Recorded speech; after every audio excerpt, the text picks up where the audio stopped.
going on, guys? Josh back here with another attempt to try to one-shot explain this. I've had a lot of people come up to me in the past and ask me about my trading strategies and how I do so. Can't really dive into that itself, but I can talk about how we trade, and that's with a level 2 in a very complex, kind of easy to set up, but complex order routing system. So real quick, let's dive into this. This is my third attempt at recording this video. Let's hope this is the one.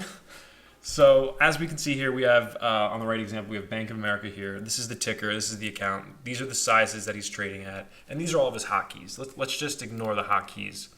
Let's just ignore these for a sec. These don't really matter. So my buddy who works at the fund that I was at for a couple of years, let's call him Russian One, provided me with some examples of the level 2 itself. I think Sterling Trader Pro's versions and software is the easiest and most functional. It's the one that I'm have extensive experience with, and I've made quite a bit of money using. They provide you a lot of flexibility with routings and hotkeys and viewability, most importantly. So if we can just look down here, I'll try to get rid of this. If we can just look down here, this is the level 2. This is all of the available exchanges and market makers willing to bid or offer for a stock. It's very simple. Very, very, very simple. So example 1, if you look under the right example here, you see NYSE. They are willing to buy 58,600 shares displayed at the 2401 level. That's the capacity in which they're willing to take shares into their principal account and market make those with to satisfy the demand for those securities in the open market. This is what all exchanges do. They can either trade on an agency or principal basis. That meaning, as a principal, they're not trading against you in a sense. They're either buying the shares from you that you're selling or selling the shares to you that you're buying, and they're making the price at which they paid for those securities. Obviously, they are active traders. Banks are allowed to trade proprietarily, but they're not allowed to commingle a client's assets, and I believe that was the Volcker rule. I could be wrong. Correct me if I am. Comment down below. I apologize if I'm wrong. But a level 2, all it does is provide you with displayed information that shows you how willing certain exchanges and alternative trading systems, are willing to bid or offer for a stock. It's very simple. So 58,600, 51,600, 29,400. So in this example, what you can get out of this information is that you see on the left-hand side right here, there are far more exchanges and marketplaces willing to buy the stock than there are to sell. So if you can see that, this is what you would call a favor up look, position, I guess you could say. This is how you know, not necessarily know, but with higher certainty, you know a stock's going to flip.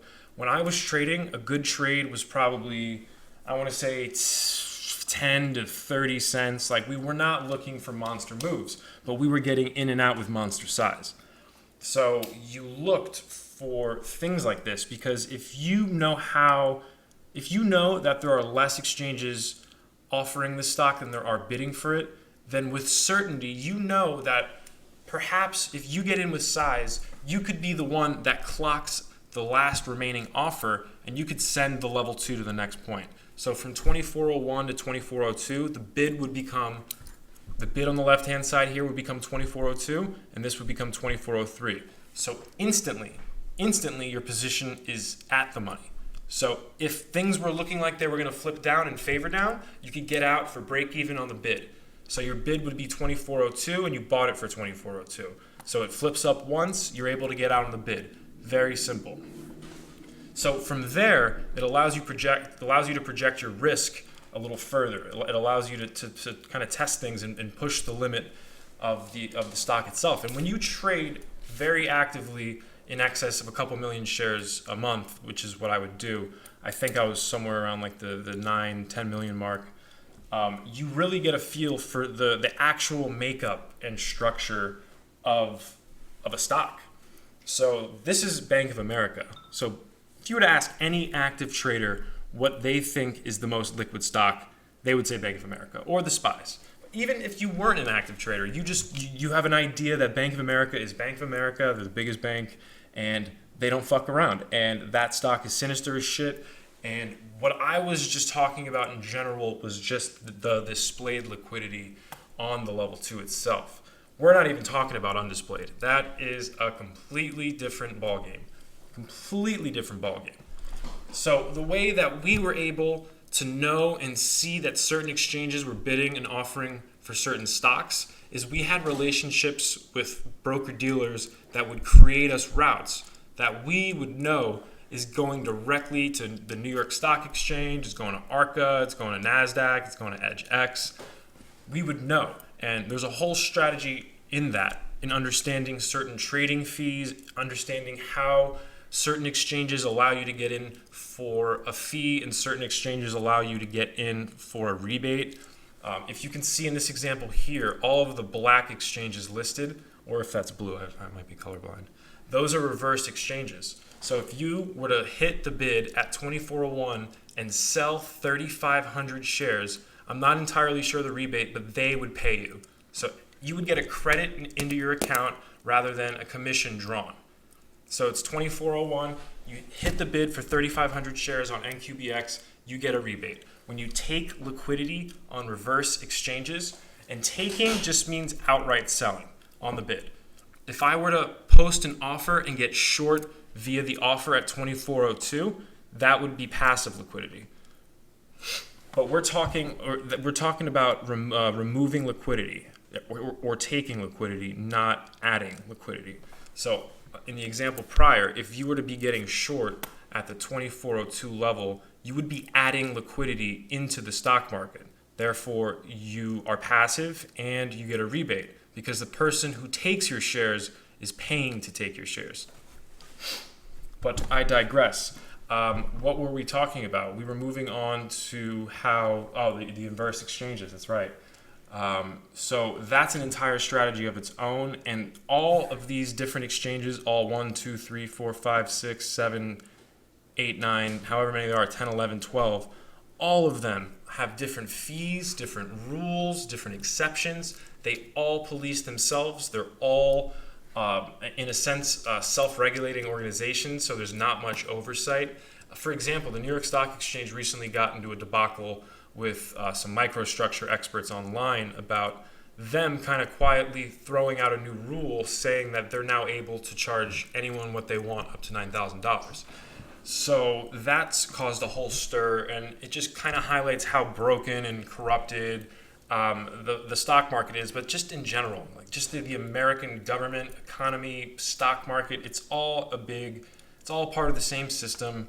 It gets pulled in each direction. There's nothing that's different. It's no different than politics, and you see it firsthand. Like you understand how stocks move to a certain degree, and then you see them perform in ways that literally blow your mind and fuck you so hard, and you lose thousands of dollars in the blink of an eye, because there are people who are legally glitching and teching the system, and that's the high frequency game, and we're not going to get into that right now. That's a video of its own. I'm already kind of drawing on too long here, but I wanted to kind of show you, just give you an example, just of what a fee sheet would look like for a certain exchange. So this is NASDAQ, and you can go pull this up. This is just for the regular exchange. These are the BX pricings, the PSX pricings, but those are all different pricing and different methods. So if you can see here, if you're adding liquidity that's greater than 1.25%, you're getting a 30 mil rebate every share. So this is where market makers come into play. This is how they make money. So 30 mils a share. So if they're able, you know what I mean, let's just do the math. If they trade, let's say they trade as a firm a realistic amount. Let's say they trade 40 million shares just on that. That day they made 120 grand, all in rebates, not even with trade profits. So this is how they do it. And this is how HFTs kind of get away with their whole deal without people knowing, because they're stealing a fraction of a penny from you. You know what I mean? No one's going to cry about having a penny stolen from them. You know what I mean? Every corporation does that. But when you do it on the level that they do, millions and millions and millions and millions and millions and millions of times, excuse me, my throat is dry, it starts to add up, and it becomes very unfair, and it shifts the market in a much more shadowy direction than one filled with light and, you know what I mean, transparency, and a market that's built for retail and institutional investors. That's just not a thing right now. But you have a couple of different companies trying to do so. I think I covered as much as I can on the level 2 off the top of my head. I hope I did a good job. This is the time and sales right here. It's just the actual trades that go off on which exchanges as they fire. So 12/31/31, boom, 100 shares. That took off on what is that? That's NQBX. So the B's, the D's, the N's, the V's, the Y's. That's how I was trained to spot algorithms. And this is a very real thing, and there is no one talking about it for obvious reasons. But you can identify algorithms that are intervaled if they're not done super properly. The good ones, they make it impossible to track. But there are basic algorithms which you can spot and which you can trade with. So if you know, for example, that there are 500 share prints going off on certain exchanges every 14 seconds, and this is a thing, you kind of have a feel for, okay, maybe there's an aggressive algo going on the offer.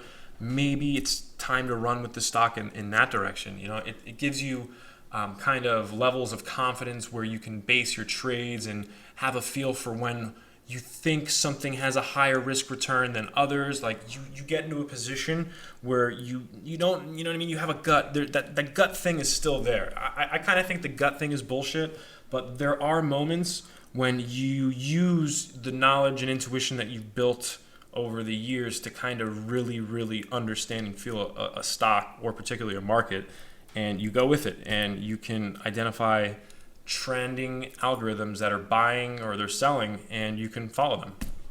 And that's a lot of what to do. I don't want this video to keep dragging on, so I'm going to kill it here. I hope I've done enough to kind of explain this issue.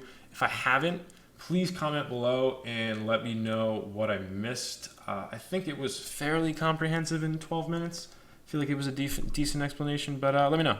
I want to hear what you think. Signing out. Thanks, guys.